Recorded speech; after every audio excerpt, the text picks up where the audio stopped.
Hi friends, good morning. ఈరోజు నేను మామిడికాయ పప్పును మామిడికాయ కాకరకాయ చేశాను. మామిడికాయ కాకరకాయ ఫ్రై అండ్ మామిడికాయ పప్పు చేస్తున్నాను. ఇవాళ సింపుల్గా మామిడికాయ పప్పు రెడీ అయిపోయింది. కాకరకాయ ఫ్రై అయిపోయాయి. ఇది మామిడికాయ కాకరకాయ కలిపి ఫ్రై చేసాను ఫ్రెండ్స్. చూద్దాం ఎలా ఉంటుందో అని. చూద్దాం, టేస్ట్ చూసి చెప్తాను ఎలా ఉందో. కాకరకాయలు ఫ్రై అయిపోయాయి. మామిడికాయ పప్పు కూడా రెడీ అయిపోయింది. ఇప్పుడు మనం దీన్ని తాలింపు వేసేసుకుందాం.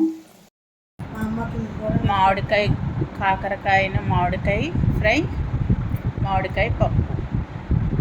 మా అమ్మ టేస్ట్ చూసి ఎలా ఉందో చెప్పింది. ఎలా ఉందో మా అమ్మ టేస్ట్ చేసి చెప్పింది. ఎలా ఉందమ్మా పప్పును మామిడికాయను?